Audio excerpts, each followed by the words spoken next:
పెద్ద ఉక్కు పరిశ్రమ స్థాపించడానికి కావాల్సినంత తగినంత ముడి ఇనుము లేదు కాబట్టి అక్కడ నుంచి శుద్ధి చేసే కర్మాగారం మాత్రం పెట్టి మిగతా అక్కడికి తరలిస్తున్నామని అంటున్నారు కదా. అసలు అంత పెద్ద స్థాయిలో మనకు ముడి ఇనుము అక్కడ అవైలబుల్ ఉందా పెద్ద ఉక్కు కర్మాగారం పెట్టుకోవడానికి? రెండవది, ఈ సాంప్రదాయిక వందల సంవత్సరాల నుంచి కొనసాగుతున్న ఉక్కు పరిశ్రమ ఒక్కసారిగా ఎందుకు ఆగిపోయింది? దీన్ని ఎందుకు కొనసాగించలేకపోయినా మనం?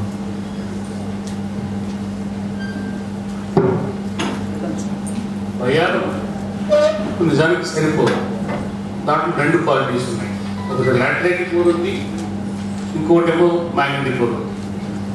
మ్యాగ్నెటిక్ కోర్ అయితేనేమో చాలా ఉపయోగకరమైనటువంటి లాటరైట్ కోర్ని దాన్ని రెండింటిని మిక్స్ చేసి ఇనుము తయారు చేయడం కష్టం. లాటరైట్ కోర్ అంటే నాన్ మ్యాగ్నెటిక్ కోర్, దాని అయస్కాంతత్వానికి ఆకర్షింపబడినటువంటి పొడి ఇనుము. సో ఈ రెండు అక్కడ ఉన్నాయి.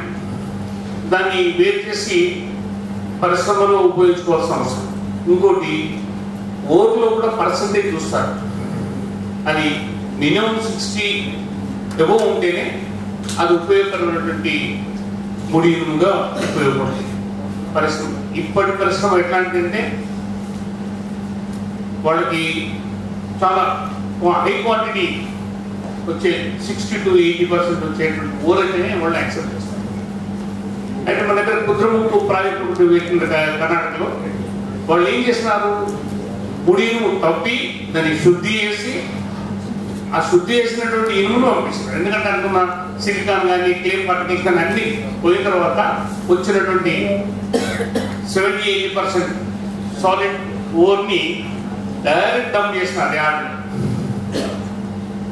దాని మధ్యలో సుప్రీంకోర్టు ఏం చేసింది, అక్కడ లేక్ అంతా ఖరాబ్ అయిపోతే మొత్తం పొల్యూషన్ అయిపోతే అని ఆపేస్తారు. మన దగ్గర పరిశ్రమ ఉన్నప్పుడు ఏం చేసేవాళ్ళు అంటే వాళ్ళు నదీ తీరాల్లో కాలువల గట్ల అక్కడ ఇక్కడ దాన్ని కడిగేవాడు శుభ్రంగా. ఓర్ని కడిగి ఆరబెట్టి స్మెల్ చేసుకున్నాడు. ఇప్పటికీ నేను ఆగార్య కమ్యూనిటీ మధ్యప్రదేశ్లో కానీ ఛత్తీస్గఢ్లో కానీ ఇనుము కనుగొట్టుకుని వాళ్ళ ఇనుము వాళ్ళ తయారు చేసుకున్న మార్కెట్ ఉన్నది ఈ రోజు కూడా. ఆ ట్రెడిషన్ ఇంకోటి కొనసాగుతున్నారు.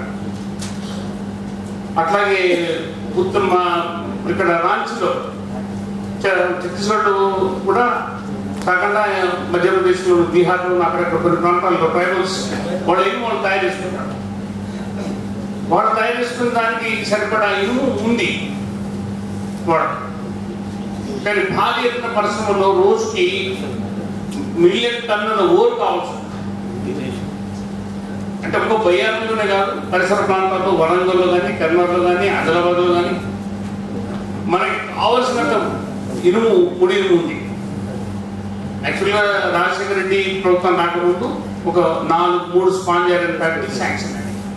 ఒకటి ఆదిలాబాద్లో ఖానాపూర్లో, రెండవది ఆదిలాబాద్లో కల్లెడలో, మూడవది కల్లెడ చెకల్లా ఇక్కడ కరీంనగర్. పాపంతా అంత ముందే శాంక్షన్ చెప్పారు. మొన్న రాజశేఖర రెడ్డి రాకముందు ఆల్రెడీ ఇక్కడ ఖానాపూర్లో వాళ్ళు స్టార్ట్ చేసుకున్నారు. బోగా అంతా అంటే మొత్తం మెటీరియల్ ఇస్తున్నారు, బిల్డింగ్ స్టార్ట్ చేసిన కాంపౌండ్ వాళ్ళు అన్నీ అయిపోయినాక దాన్ని ఆపేస్తున్నారు. ఇది బ్రహ్మ స్పీక్ పోతుంది అని మొత్తం ఊరంతా కూడా వాళ్ళకి కట్టేస్తారు.